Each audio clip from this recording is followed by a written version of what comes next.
Halo, assalamualaikum warahmatullahi wabarakatuh.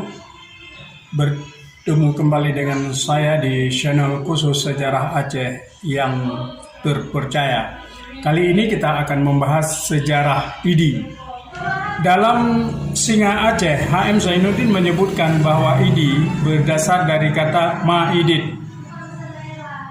Lama-lama kemudian kata Ma'idid itu disebut IDI.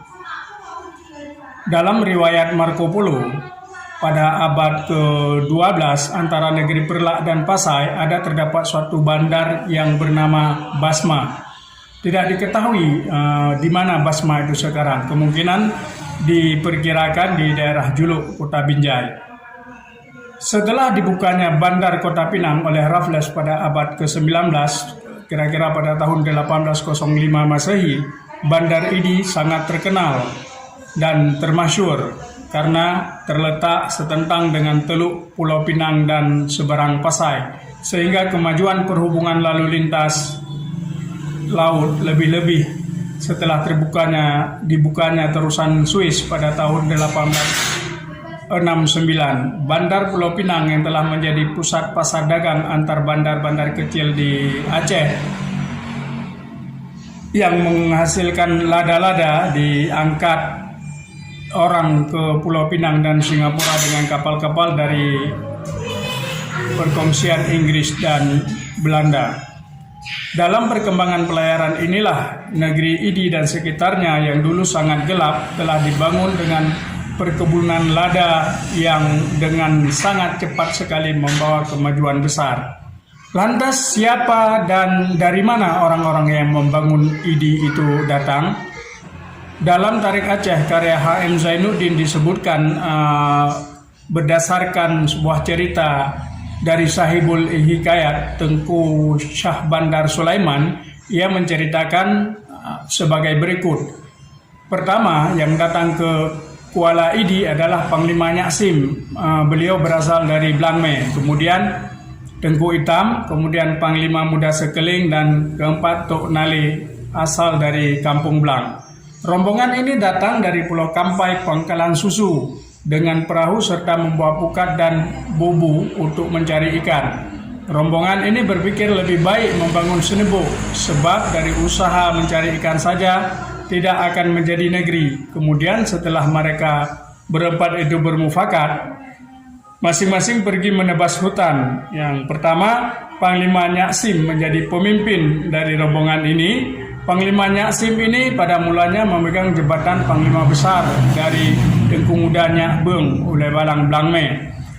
Kemudian Tok Nale menebas hutan di bagian Kuta Bate, yaitu di rumah Tengku Cik Idi Daud Shah kalau posisi sekarang. Tok Panglima Muda Sekeling membuka Senebuk Rambung, yaitu di timur Stadion IDI kalau posisi sekarang mungkin ya. Kemudian dilanjutkan Tengku Hitam yang berasal dari Meredu. Beliau membuka Kota Baruh dan menebas hutan di Blang Sekuci. Kelima, Tengku Bukit Bate yang asalnya dari PD membuka Senebuk di Kedai 2 dan dengan mengangkat Panglima Nyaksim menjadi ketua Petuah Senebuk. Kemudian datang pula Said Idrus yang membawa masuk orang-orang dari Aceh Besar menjadi kepalanya Tengku Kecik Saad. Kemudian datang pula orang-orang dari PD yang dibawa oleh rombongan Tengku Bukit Bate. Kemudian orang-orang dari Pasai dibawa oleh rombongan Tengku Hitam, Senebuknya di Blang Sekuci. Sebab dinamakan Blang Sekuci karena waktu mulai ditebas hutan oleh Tengku Hitam, dia bermimpi melihat sebuah guci di Blang itu, dan guci itu di belakangan hari dia temukan dalam tanah, tetapi waktu mau diambil dia hilang lagi masuk ke tanah. Panglima Perang Nyaksim seorang yang kebal dan tidak tembus peluru dan besi, sudah pernah disambar oleh halilintar dengan tidak mendapat cacat sedikit pun. Sebab itu ia ditakuti orang. Kolonialisasi yang masuk ke Aceh kala itu makin bertambah ramai karena makin lama makin banyak yang datang orang-orang dari PD, Pasai, Kesangan, dan Aceh Raya. Adapun Tengku di Bukit keturunan dari Said Al-Idrus membuat senebok di dekat stadion sekarang, yaitu di Kampung Baru. Senebok yang dibuatnya Bukit Pala sehingga perbatasan Idi Cut dikerjakan oleh Tengku Cut Lambo, ayah Tengku Usman Idi Cut. Ke utara oleh Tengku Gurib, ayah dari Tengku Banta Gurib, dan ke selatan Dama Pulau dikerjakan oleh Tengku Payaraman. Kemudian setelah banyak orang-orang yang datang, bermufakatlah orang-orang itu untuk tanam lada, yang mana dalam hal ini dikirim beberapa orang ke Pidi dan Aceh Barat untuk mencari bibit lada. Sesudah beberapa tahun lamanya menanam lada, Idi semakin maju, orang-orang pun semakin tambah banyak sehingga terdapat perhubungan Idi dengan Kota Pinang. Karena negeri Idi sudah maju, maka Ulai Balang Perlak menaruh marah. Disebabkan Krung Idi itu adalah menjadi perbatasan bagian kiri masuk ke wilayah Perlak dan sebagian kanannya dia masuk ke negeri Juluk, sehingga perang pun terjadi. Kemudian dengan Kejerun Juluk pun terjadi perang. Tak kalah perang dengan Juluk karena Tengku Panglima Nyaksim banyak pengikutnya, sehingga bagaimanapun juga hebatnya perang ini dapat juga dipertahankan walau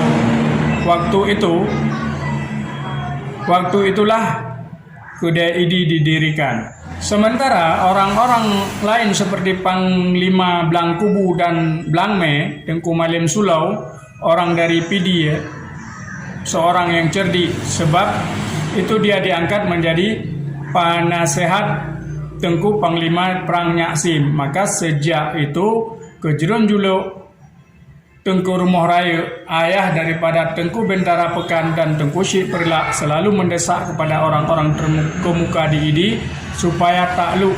Orang Idi tidak suka berdiri kepada salah satu Ulai Balang itu. Pada waktu itu Tengku Panglima Perang Nyaksim meninggal dunia dan diganti oleh anaknya Tengku Ben Guci. Adiknya Tengku Panglima Banta diangkat menjadi Panglima Perang, dan waktu itu bermufakatlah orang-orang Idi untuk mencari hubungan langsung dengan Sultan Aceh. Setelah mufakat, mereka mengirim utusan kepada Sultan, yaitu Tengku Panglima Blangkubu, Tengku Malim Sulau, Tengku Hitam Blang Sukuci, Tengku Cik Ben Guci, dan ibunya Hajah Marampang yang berasal dari Pulau, serta Panglima Perang Besar Tengku Muda Cut Latif dari Merdu sebagai penghubung atau pengantar kepada Sultan, yaitu Sultan Ibrahim Mansur Shah pada waktu itu, yang memerintah pada tahun 1841 sampai 1870. Sesampainya mereka kepada Sultan, Sultan mengangkat Tengku Cik Ben Guci menjadi Ulai Balang Idi dengan mendapat cap Sikurum. Sepulang dari Aceh, dari ibu kota, Ulai Balang Perlak dan Juluk makin bertambah marahnya sehingga terjadilah lagi beberapa kali perperangan. Kedua orang-orang Idi khawatir, karena orang-orang Idi khawatir serangan dari Ulai Balang, Juluk dan Simpang Ulim dan lain-lain, maka Tengku Cik Ben Guci mengikat perhubungan dengan Tengku Muda Angkasa. Dikirim beberapa orang ke Riau yang menjadi utusan pergi ke sana, Tok Pangkaung Kubu, Tengku Malim Sulau, Tengku Hitam, dan yang menjadi pemimpin rombongan Tengku Muda Angkasa pada akhir tahun 1871. Di Riau mereka mengikat tali persahabatan dengan pemerintah Belanda. Sesudah ekspedisi 1 Belanda kalah, beberapa lama sesudah itu datanglah orang Belanda ke Idi dan mendirikan benteng di Kuala Idi pada tanggal 17 Mei 1875 memakai bendera Belanda. Waktu itu Idi bertambah ramai karena terlalu banyak penghasilan lada dengan kapal-kapal dari Pegu, Kuanton, dan kapal raja yang mengangkut lada-lada itu ke Pulau Pinang. Waktu terjadi perang Gurib atau perang di bukit akibat dari perselisihan kecil antara orang-orang Pasai dan orang-orang Aceh. Orang-orang Aceh mengatakan sama orang Pasai, Pasai Sikin bro, Dan karena itu marahlah orang-orang Pasai lalu masuk ke kedai-kedai. Siapa bertemu disuruh sebut bre. Kalau tidak bisa disebut bre, lalu diamuk dan mengakibatkan banyak orang Aceh ketika itu mati. Oleh karenanya marahlah Tengku Paya oleh Balang Tanjung Sumanto lalu menuntut bela. Maka terjadilah perang antara Tengku Paya dan Tengku Syih Idi, yang mana Tengku Syih Idi dibantu oleh orang Bagok dan Tengku Muda Cut Latif Merdu, dan Tengku Syih Idi membuat kota di Bukit Lesung. Kapal Sukuna Tengku Paya Raman yang namanya Jigasi dan Sukuna Jambi dirampas oleh orang Idi. Maka sebab itu Tengku Paya kalah lalu lari ke Aceh Besar. Mula-mula Tengku Paya ditolong oleh Kejerun Juluk, dan di belakang karena dilihat oleh orang Juluk Idi lebih kuat, maka orang Juluk pun menyebelah ikut sebelah Idi. Sesudah kalah perang Tengku Paya, maka negeri Tanjung Sumanto diberikan kepada Tengku Muda Angkasa. Kemudian benteng Belanda di Kuala dipindahkan ke Benteng Arum di muka stasiun. Juga ditempatkan rumah dan kantor kontroler di Idi. Bandar Idi semakin bertambah ramai karena banyaknya hasil lada, dan governmen Belanda memberi bantuan banyak kepada Tengku Cik bin Guci, sehingga dia diberi satu kehormatan Netherlands Leeuw. Hasil pelabuhan waktu itu dibagi dua dengan Tengku Syih Idi. Setelah meninggalnya Tengku bin Guci, diangkat anaknya tertua Tengku Hasan Ibrahim, dan Tengku Hasan Ibrahim menjadi Ulai Balang Idi. Penghasilan lada semakin banyak sampai 5.000 kuyan, karena Tengku Mak Said yang dari Melabuh sudah memasukkan banyak orang, yaitu 180 petua dengan hutang pangkal sendiri, tak kala masih hidup Tengku Cik bin Guci. Sesudah Tengku